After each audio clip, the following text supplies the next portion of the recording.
know better than consciousness info. Sonnet or TV7. He keep it hot 24/7. He got that black for 102. Sonnet or TV2.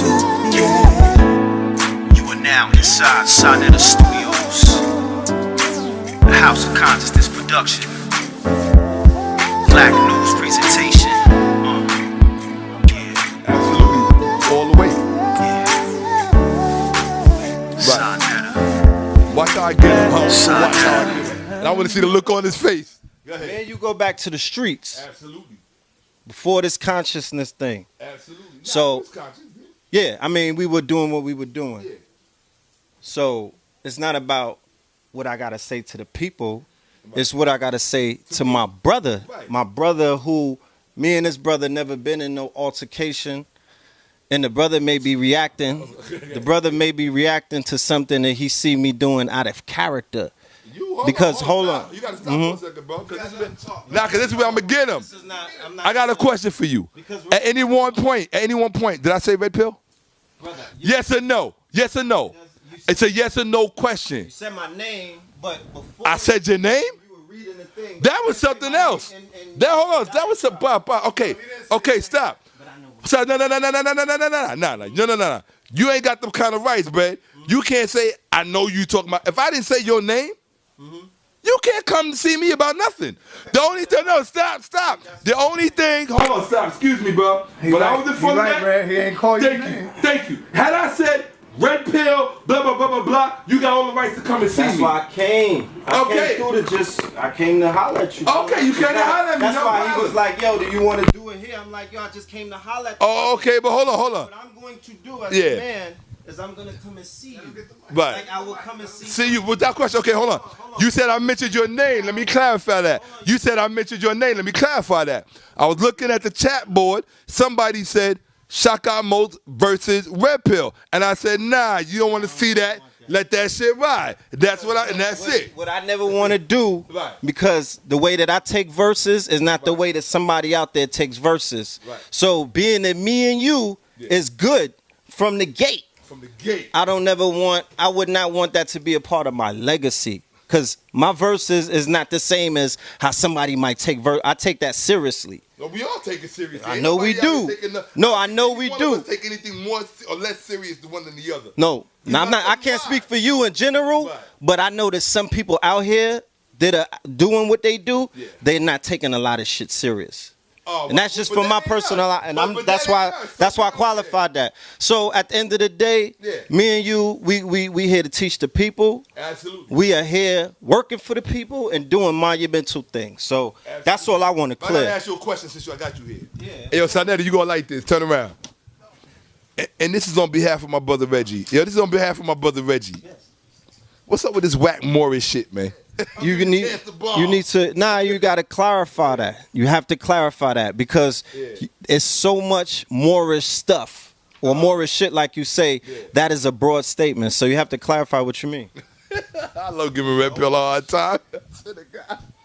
You know why I like giving Red Pill a hard time? He's so serious. All right, here you go. There it is. Check it out. Yeah, it is. It is. When I say this Moorish shit, this Morris stuff, this whack Morris stuff. I understand what Noble Drew Ali's effort was. But here's my point of contention. Noble Drew Ali was somebody who was doing the best that he could at the time that he could with the very limited and skewed amount of information that he had. Okay? Now, a lot of people might not like Seti's debate against Alim Bey. However, what they cannot dispute is the information that Seti brought in that lecture, because I watched it. And then I went and did that. Hold on. I did the due diligence. And everything Seti said stood up. So my thing is that I'm not blaming Noble Drew Ali. Noble Drew Ali was what, the 30s, right? The 20s. It was the beginning of the triad. It was Drew Ali, then it was Marcus, then it was Elijah.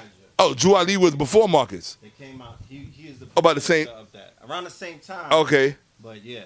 All right. Well, here's my thing. Midwest region. Hold on. All right. Let me get this, good brother. The whole Midwest region, we're talking Detroit, Chicago, right? The same places where the lights got turned on in the headquarters.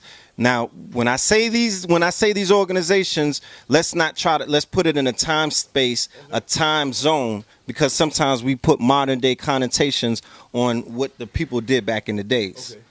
So when we're talking about the 20s, we're talking about a Christianized people who just, who were free for 5 minutes. Just been free for 5 minutes, coming out of the South, they still hanging people in certain places. Keep in mind that Black Wall Street didn't even happen yet. Right.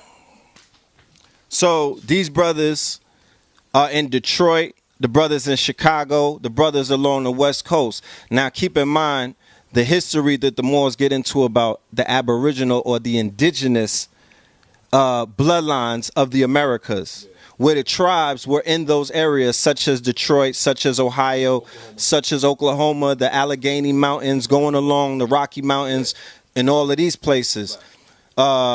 Trappers, people being, the founders of Detroit was a trapper. You know what I mean? Exactly. So when you see a black conscious movement wake up in areas like that, and then there's a man coming along, he's utilizing aspects of the Aquarian gospel, which is, it's not in the Bible, right? He's mixing in other versions of Islam, but not from an orthodox version of Arabic Islam. Right. He's giving them... Gospel, you know who wrote that, right? You know who wrote the Aquarian gospel? Who wrote the Aquarian gospel? That's Blavatsky and all that New Age. Well, yeah. When you say that Blavatsky was the direct author of the Aquarian Gospel, One thing I do know is this: I do know I did factually see the source. I do know for a fact that I did factually see the source and the author of the Aquarian Gospel. In fact, SETI showed who the author was in that debate. So all you got to do is to see who the author was is go back to that debate. But I know that the author was affiliated with. So, are you familiar with Pascal Beverly Randolph? No. Okay. Well, when you study Blavatsky, you have to study the brother, because this is a black man. Yeah. No, but when you speak of her specifically and the information that her organization was able to garner, you have to study the brother there, because he was murdered, and he was her direct foe. He was the one she was going directly against back then. And then within her organization. No, he had his own organization. Her organization was a European version of any organization that comes along and stops somebody who's melanated that's bringing information to their people. So the Aquarian Gospel, its author or who was behind it or the origin of the information, that's still up for debate. That's still something that Moors have information that they're willing to bring forth. Keep in mind, like I said, you're dealing. He's the author of the Aquarian Gospel. No. I didn't say that. I said. Who? You said somebody has still some things up that the Moors are using. No, what I said is Noble Drew Ali. Right. I said the debate is still up for the author of the Aquarian Gospel. Oh, okay. Or when I don't know the debate to be up, because once SETI showed the author, all I need to do is verify that that's the author. There's no debate. Okay. Yeah. I don't know that the debate is still up concerning the authorship of the Aquarian Gospel. All I have to do is go back and consult that debate, and when I see the authorship that SETI threw up as it pertains to the Aquarian Gospel, once I vet that, I'm good. There's no debate. Okay. All right, cool. there's no debate. So, cool. You're good with that. Now, you're asking me about Drew Ali in his days and times. Yeah, pull it up. So, along with the Aquarian Gospel, inside the Holy Quran is a lot of other information. One of the most important information goes into what you were talking today about the breath. They deal with that a lot. They also deal with, man being in control of his higher self over his lower self. You know what I'm saying? And and like I said, so it has a lot of information in it that deals with lifting up fallen humanity, which is the charge that Noble Drew Ali came forth to the Moors with. That's what they go forth with. Okay? So to sit back in modern day times and look back on an organization that came forth in the 20s, one of the first organizations of its kind that kickstarted modern day consciousness and say, I don't know why the brother did what he did, why he did what he did. I would say to you, hold on. But to say, I know there's still a critique, but to say that the brother led our people in the wrong direction, to say that our brother was, turn that down please, to say that the brother was responsible for the falling of humanity, or to say that the brother was deceiving people in a way where he was taking people out of their zone. If you can prove that, or if that's what you're standing on, then you will have to make that clear.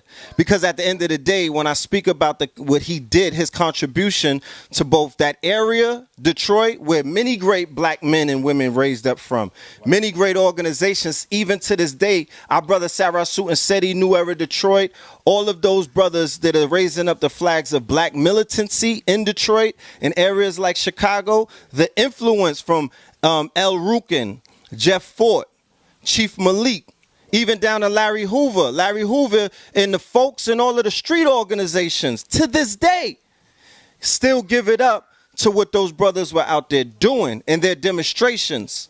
You dig what I'm saying? Hold on. I'm gonna let you respond. Yes, brother. What I'm saying. That right there, see, that's why I don't want to do these, because we have Your a direct lecture's over, exchange. brother. Please but we don't should do still that. have. Bro, I'm not real fast. I'm not gonna make a long one. Everything that you just said, Red Pill, has absolutely no bearing or impact on anything I said concerning Noble Jew Ali. What I said concerning Noble Jew Ali was he was a brother who did the best he could with what he did. I not say that? He was with what he had at the time. Okay. And I have said, hold on one second. And I have said that my critique has not and has never been of Noble Jew Ali. My critique was of those sources that those sources that he introduced that we still try to validate. That is a legitimate critique, and it is unacceptable, especially in the light of true knowledge and information. It's unacceptable. That is, it's a ball and chain around people's ability to grow. You understand what I'm saying? What are you referring to? I'm gonna give you a perfect example right here, about the authorship of here you go. About the thank you. Yeah, the authorship of the Aquarian Gospel. I got the name right here. Here you go. Go to the Circle 7 though. If you're gonna read, if you're gonna read from the doctrine, if you're gonna read from the doctrine of a book, that it's not a regular book like how you have a book, a pamphlet, and your book is not just a regular read because it's something. It goes into different things. It has an esoteric and an exoteric meaning. And hold on. The same way that other books have esoteric and exoteric meanings. So you're talking about a book and you're going literally to the book saying that a portion of the book that has the Aquarian Gospel in it, right? Although you're not even going to the Holy Quran, you're saying that because it's an Aquarian Gospel, and I don't know exactly what you're saying, but what I'm saying is go to the Holy Quran. And you have to not just read it, you have to be able to decode it. You have to be able to break down what is the lessons. You have to be able to talk about the wisdom of the book. It's not just a regular book. It's not just a regular... Okay, all right, basically, I hear you. Basically, what you're doing is the same thing that Christians do. You're rationalizing. Hold on, stop, bro. I sat there and I listened to you. You don't have to agree with me, but you have to give me the right to say what I'm saying, okay? You're rationalizing. And what you're doing is you are applying your particular logic. I'm not saying that it is logic, but you're applying your particular logic and your particular reason to try to justify a line of thinking, whether it is appropriate or not. Now, the question is whether or not it is appropriate, not whether or not you are rationalizing. The evidence that you are rationalizing is by virtue of what you have said. You have sought to identify a fallacy on my own part in that I'm going to one book which only comprises a portion of the Holy Seven Quran. Well, my thing is, if you're going to dismantle something, there's no crime in going portion by portion. I can dismantle the Bible and start with Genesis. And then from Genesis, I can go to Exodus. So just because I haven't reached the other books of the Holy Quran yet or the other portions of it yet, don't mean that I'm not going to dismantle the whole book by the time I'm done. Because believe me, the whole thing will be dismantled by the time I'm done, from front to back. So what I'm saying to you is this, is that in dealing with this particular portion of the book, which is the Aquarian Gospel of Jesus Christ, I got the author's name right here. I looked it up. The man's name is Levi H. Dowling. Levi H. Dowling. This is the author of the book of the Aquarian Gospel of Jesus Christ. He was born May 18th, 1844, and he died August 13th, 1911. He was an American preacher, right? He was born, no, with a name like Levi, I don't think so. But hold on, let me find out right now. I'm sure they'll talk about his parentage, right? I doubt it. He was an American preacher born in Belleville, Ohio. All right? His father, look at it, hold on. Look at it, you're going to love this. His father of Scots and Welsh descent, this is a English dude, right? Was a pioneer preacher among the disciples of Christ. So this is where this Aquarian gospel is coming from. A man with this heritage, right? At the age of 13, in his first public debate, he took the negative side against the Presbyterian elder on the everlasting punishment of the wickedness. Levi began preaching at the age of 16, and at the age of 18 was the pastor of a small church. He entered the United States Army at the age of 20 as a chaplain, served in capacity in the Civil War, 1866. He was a student at Northwestern Christian University. So the dude was basically just absorbed in Christianity all of his life from his birth. The next year, he began publishing Sunday school literature, issuing Sunday school lesson papers, songbooks, and a children's Sunday school paper. Dowling preached President Lincoln's funeral service to Union troops in Illinois. He was the author of 2 spiritual healing books on self-culture and bionuma. Bionuma, there's that word, the living breath, the science of the great breath. Okay? And you said it's a portion of breathing. No problem. So he's dealing with breathing.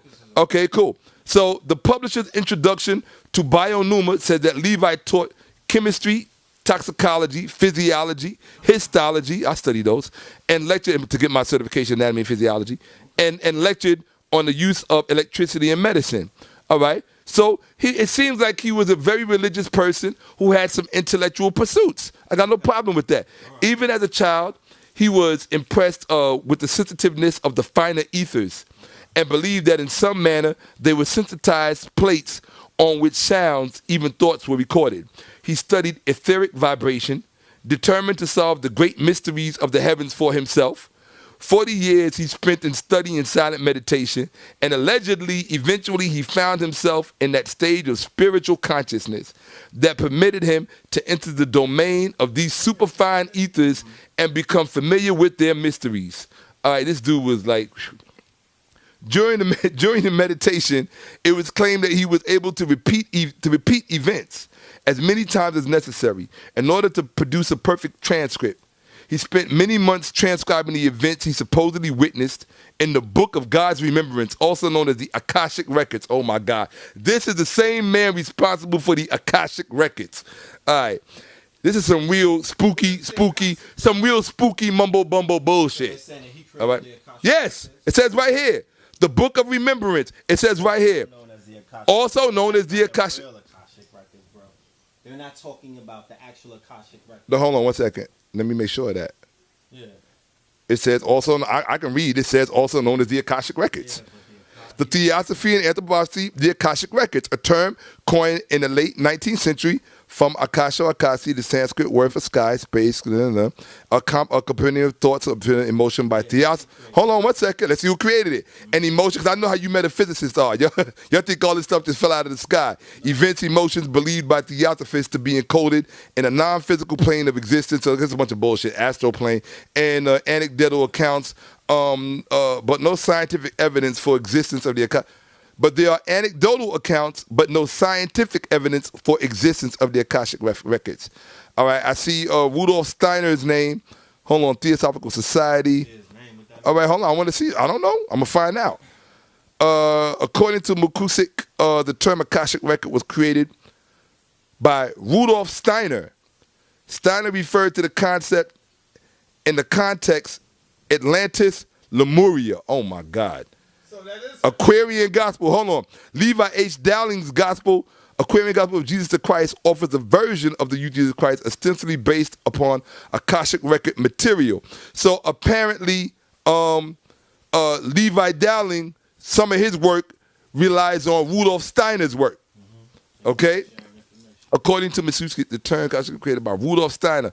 Maybe they were sharing information or not, but the bottom line is this comes from these white dudes. And I'm not mad at that. That's fine, right? But what I'm saying is that this.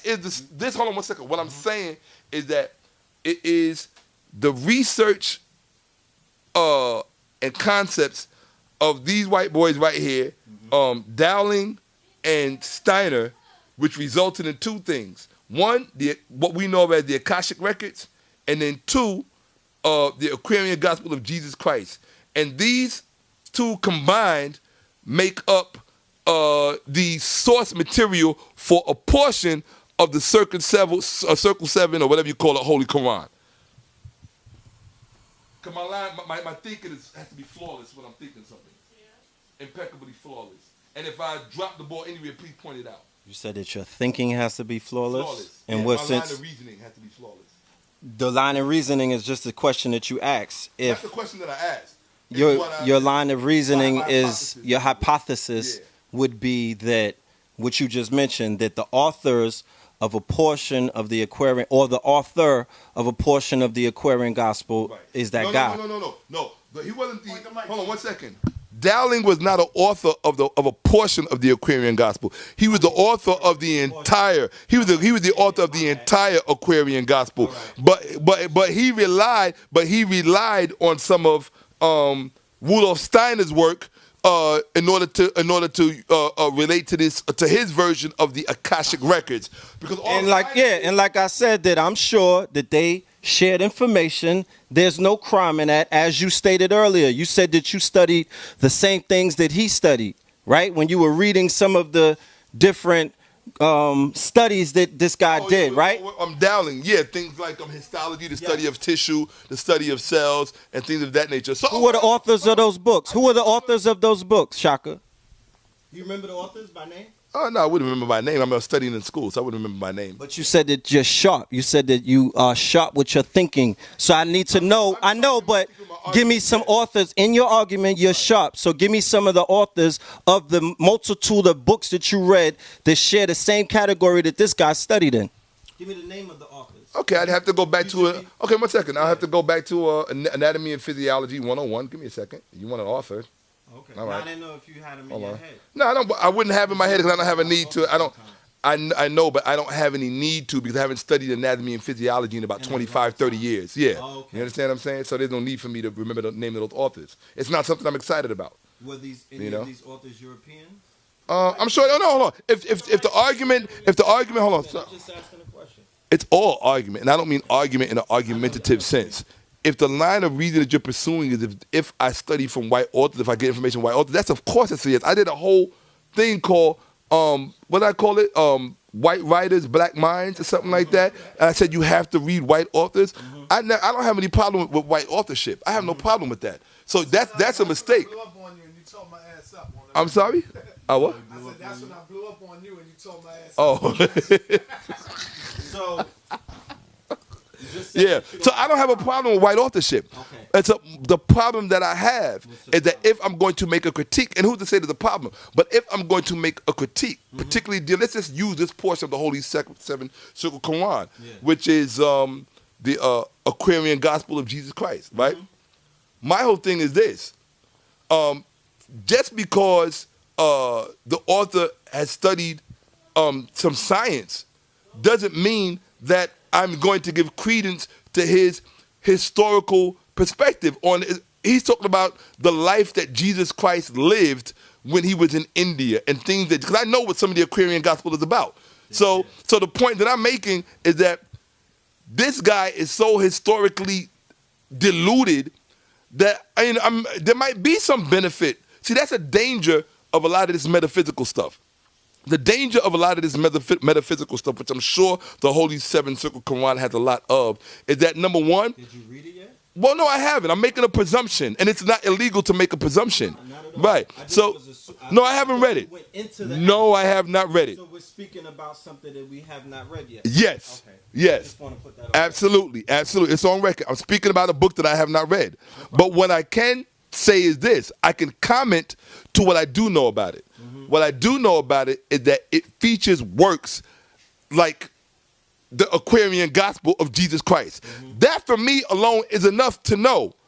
For me, hold on, check it out. Now hold on. Now, if it is sharing an aspect of the Aquarian gospel of Jesus Christ that happens to be scientific, and it might pertain to something that is scientifically accurate and true, then you know what? I might have to step back and go, hey, you know, good for Noble Drew Ali that he was able to call something good out of something bad and made it useful. And to do that in the 1920s, I think that deserves to be applauded. But no one has done that yet. And if someone chooses to do that during the debate, I would invite it. In fact, I would invite you. I mean, if you want to have a debate about the Holy Circle Quran and Noble Drew Ali, I wouldn't shy away from that at all, not even remotely. Not even remotely. Let me do this before we even entertain that thought. Sure. Why don't, because you never read it. I don't even do debates anymore. I know, and neither do I. For my brother, And neither do I, because exactly. But what I would rather do at the end of the day, we could teach. And when we could do a bill, and when we come to a conclusion that we may have a disagreement of something that we can't get past, then we could decide to debate on that. But what I could do, being that you never opened up that book, and like I said, Noble Drew Ali prepared a pamphlet, a book. Some people will call it a pamphlet, but it was a book, and what it was intended for was for Christians in the 20s. It was mixed with Islam, right? And it was intended to wake them up at that time with the gospel that they were familiar with. Now, if there's segments of the Aquarian gospel that had a mystical aspect to it, and he extrapolated a few chapters from it, and then by preparing it, built all kind of other things around it, which was some of his original writings, you know, and it was pointing the people in a direction, going back to the breath, going back to spirit, going back to being able to understand outside of a religious way, because let's not knock his efforts. Yes, his intentions. Let's not knock his intentions, but I will have to reiterate again and again and again that what I'm talking about has nothing to do with his intentions, because after a while, let me share something with you. What's the oldest saying in the world about intentions? The road to hell is paved with intentions. That's it. The road to hell, you just said it. The road to hell is paved with good intentions. It does not matter how good your intentions are. Not on what you call being on the ground. In other words, if we at war and I'm a politician that might have some concerns and I want to give advice to the joint chairman, chiefs of staff or whatever, right? You can't. It's like a backseat driver. You can't. It doesn't have any value on the ground. On the ground and in real time, you need real things. And so what I'm saying is that there comes a point in time. I'll give you an example. What you're saying is no different than saying Nat Turner used the Bible for a means to an end. That right to militate, right, to militarize himself. That does not validate the historicity or the reality of the Bible. The same way that Noble Drew Ali established the Holy Seven Circle Quran, and people may have used it for good things, his intentions were good things, but it does not validate the veracity of the book itself. It just does not. But what I would say, real quick, you could judge a people, you could judge the power of the book based on the works of the people. But that's what Christians say about the Bible. It's not about the Christians in the Bible. What I'm talking. You don't say that about the Quran? You would say that about Kemet. That you would judge the brothers who carry out the spirit of Kemet by their actions, not by what the book says. So I'm saying that put the Moors, you can judge the Moors by their actions. The Moors are not enemies of our people. Yeah, but hold on. But that's no different than anything that I said. When I said that what is in the book has to be considered rendered obsolete because of the knowledge that we have now. The two cannot coexist because one is going to negate the other. That's just common sense. That's not the hard stuff to figure out. You can't. No, I'm not saying it wrong. I'm gonna tell you why I'm not saying it wrong. Because what you're attempting to doing is to mischaracterize what I'm saying, Red Pill. But I know what he said. There's nothing wrong with my vessel. Because the information was from times of law, right? And it was catered to a time period, right? A time period. Is that information sacred to that time period? To whereas we don't dig it up and start judging it to modern day standards in the time that we live in, because we live. I know, but that's my interpretation. Of what he just said. That's how metaphysics do. They like to. It's not about that. He clarified that, brother. He clarified that. When I clarify, tell me I'm wrong. Now let me clarify what Sanetta was saying. If I'm wrong, tell me, and I'll eat it. Sanetta was saying, do you think we're doing a disservice by not leaving it there and trying to use it today? That's the difference. So don't try that, 'cause that's some bullshit you trying, Red Pill. I gotta say it as it is. What you trying is some mind Jedi mind bullshit. And I gotta call it what it is. I'm gonna tell you why. Hold on. I gotta tell you why. What Sanetta said, I just articulated exactly what he said. You tried to put a slant and a bent on it by saying it's sacred for that time, therefore leave it there, da-da-da. You were leaving off the end. What he said was, we're doing a disservice by not leaving it in a period where it may have been affected, and we're now trying to make it relevant for now. That is the disservice. Now, if you agree with that, that's cool, but don't try to make it say something that you wanted to say because you want to interpret it in such a way that it validates it, and that's not cool. Well, I appreciate. Hold on. You got to know the nuance, the subtlety of argument. It sounds like, and so, it is, are not the same thing. I appreciate that statement that you just made. Absolutely. That's why I asked you if anybody sees what happened. I said, is that what you're trying to say? And then I reiterated to you, is that what you were trying to say? Because at first I thought that you were implying what he just first said. And then when you went into it, I was like, what's he saying? So, hold up. When you really think about it, that's some deep shit. Yeah. In a little package, because we are trying to take what he taught. But back then to today in 2016. That's the transgression. So that's the transgression. That's making it look. That is all right. So if we take ancient Kemet, hold on, sir. We take an ancient. I just want to know. I just want to know because we are. Hold on, not at all. I didn't even ask the question. We're talking about the validity of bringing up information that somebody presented to our people in the past. Let's just qualify and say in the past, whether if it was 10 years ago, or if it was 1,000 years ago, or if it was 10,000 years ago. If we could qualify that information in the now, right? If we could qualify that information, or if we can interpret that information in the now, or if we can add on to that information in the now, this is what students do. This is what students add on to the works that their great teachers, that their teachers give out.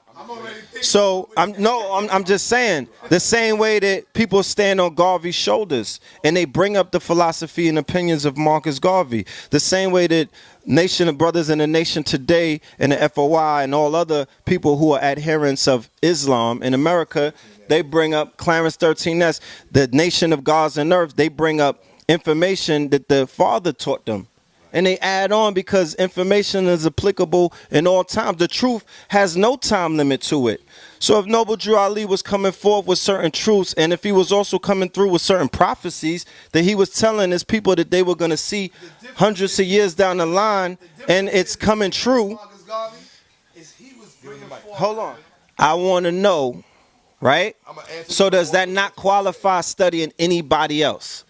Because if you say that he doesn't qualify to be still the information that he laid out, because not just the Holy Quran. The brother taught on multiple levels about multiple things. And there's more who came along that added multiple other lessons and multiple other demonstrations. Hold on, brother. His profession, no, he went into the whole magician thing in the 20s, into the circus and things of that nature. Yes, that was his path. All of us have paths. That's like bringing, if he was mystical, if he was into mysticism, I'm not sitting on this couch trying to apologize for anybody that is into mysticism. I respect people who are into mysticism. I respect people who are into the occult. I respect people who are into all kind of things that they are trying to tap into a higher source if they're on their path. I respect people for their path of enlightenment. I don't sit around and ridicule people that are on a path of enlightenment when I'm on a path of enlightenment and I know where it takes me and I know what schools of thought that I walk in and I walk out of, and I will not have, and I will not respect somebody trying to judge that. I asked you, when you're on your path of enlightenment, yes, some water. When you're on your path of enlightenment, similar to how Noble Drew Ali was, because when I study the man's past, I see him on a path of enlightenment. So yes, he did go overseas in search of know thyself, or in search of a higher calling. Then he went into Kemet. Then he came back home. Then he did what he did, and he set up organizations. I'm not here to cherry pick what chapter he had in the book that he prepared for his people to uplift his people. When I see the proof of what he did by raising up thousands of people all over America, his work is written in stone and it still stands 100 years later. So what I'm asking you is, are we going to disqualify? Because if you disqualify Noble Drew Ali, right, saying that what he taught is not relevant because, the truth has time dates to it. You gotta, if the shit came out in the 20s, it only can apply to the 20s. So are you saying if his doesn't apply, who else doesn't apply? Who else from our history that we're studying that has information? Because remember, you could take some information from a teacher. If you keep filibustering, thank you. Filibustering? Yeah, you filibustering.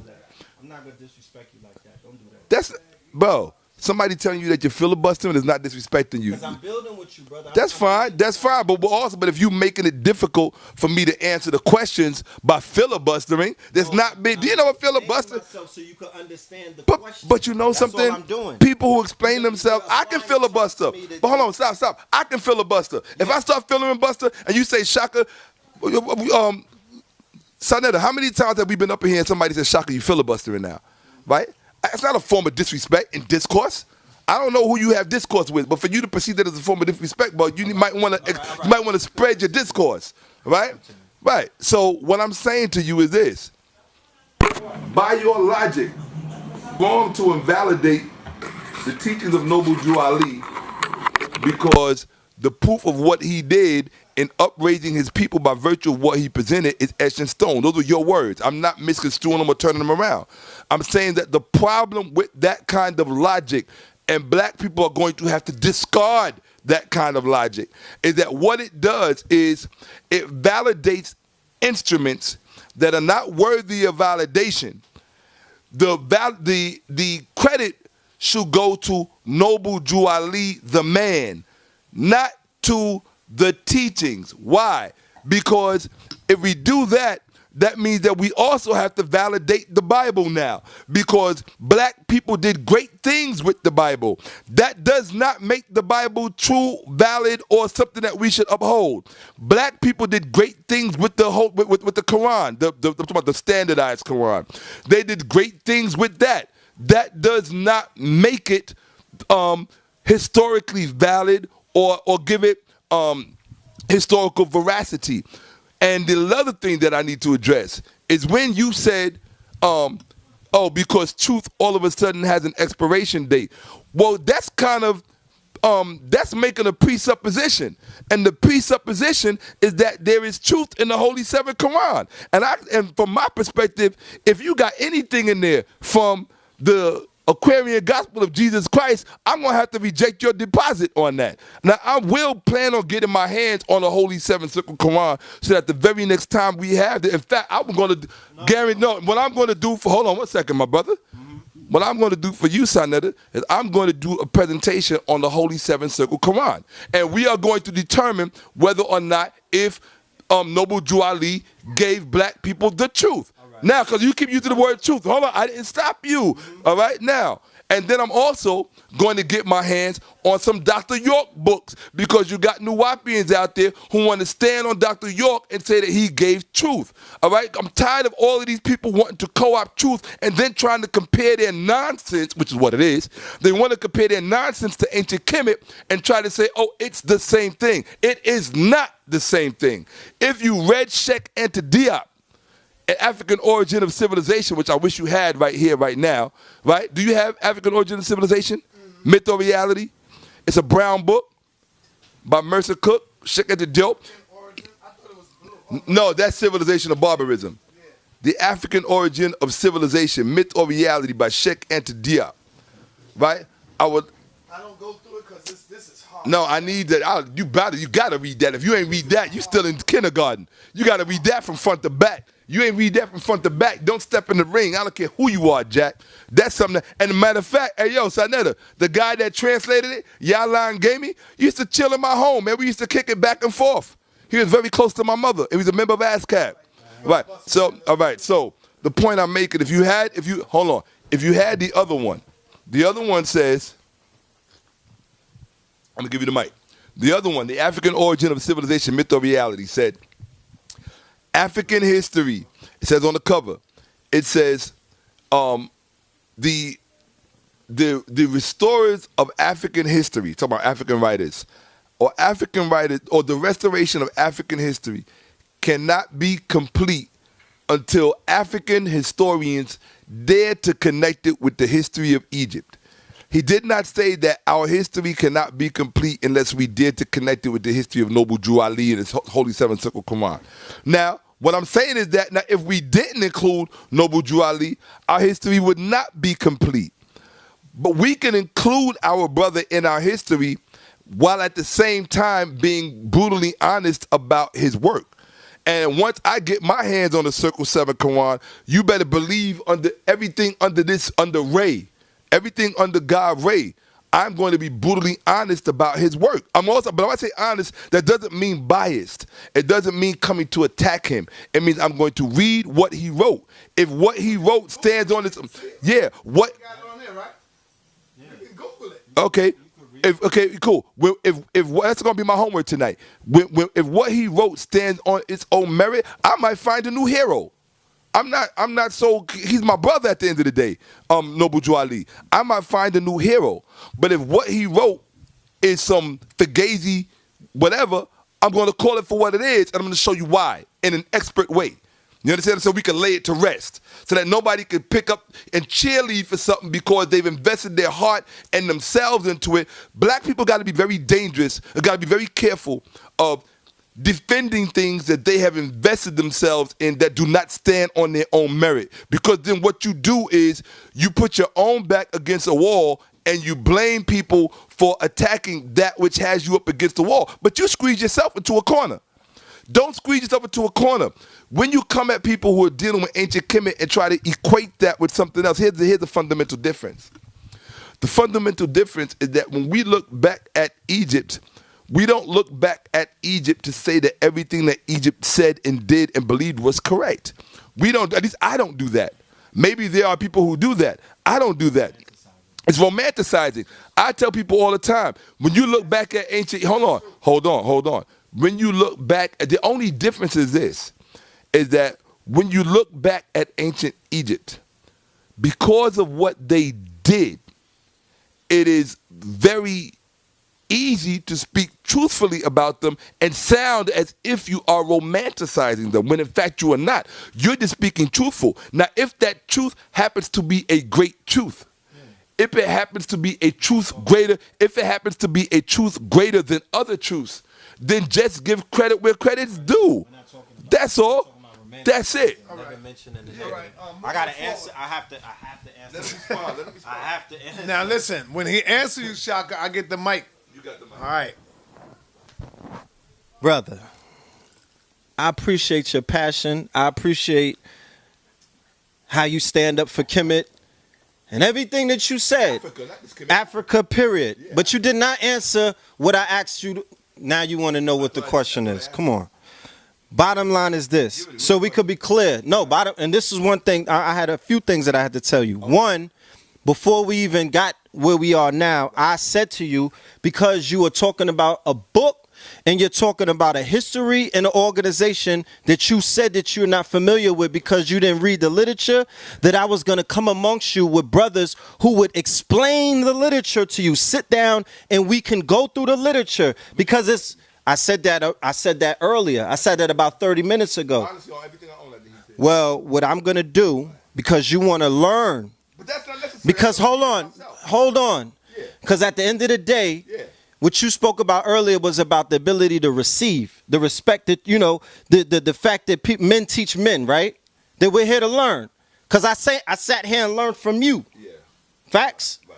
So what I'm saying is, if you want to learn something, because you're like, oh, I'm going to destroy or bring it back. And, you know, what I'm explaining to you is the fact that if you want to learn about something, rather than approaching something as if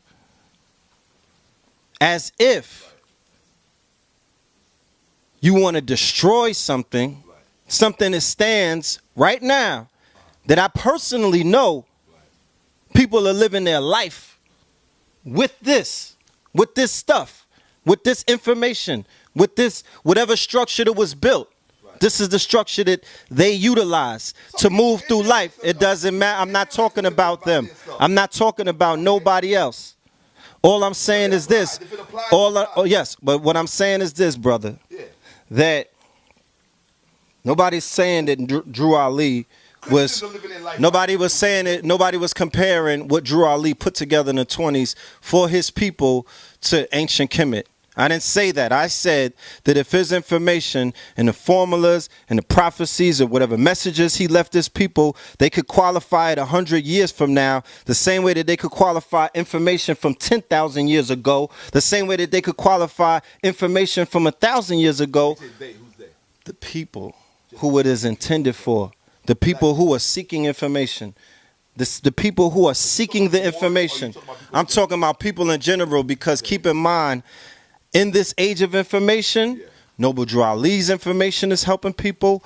Marcus Garvey's information is helping people. Elijah Muhammad. I'm giving you names of teachers inside of a community that I belong to, that I helped put together. You understand? There's a pantheon. I'm giving you the names of the pantheons. Okay. Let's not jump all over the place and bring up organizations or teachers that's not in the pantheon. I'm giving you the pantheon. Oh, okay. There's a certain pantheon, and it's not, no disrespect to the Hebrew Israelites, but their master teachers are not part of that pantheon. You dig what I'm saying? So the pantheon of ancestors and elders that we honor. Okay. Let's start with Delbert Blair, Amor, out of Chicago, a master teacher. I understand if you have your reserves about the elder or about what he presented, because you may not study in his field of study or his field of knowledge and thought.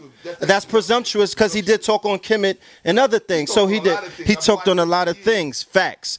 But what we can't deny is that Delbert Blair, as a teacher who had 40 years experience inside of this community, has done some work for people in the community with his information and his knowledge. And I'm that's not a question. I'm telling you that that's a fact, because I benefited off of his information. You dig what I'm saying? It helped me in my journey and in my growth and development, in my education. He did that for me. So starting from that brother, going all the way back into the thousands of years, information is timeless.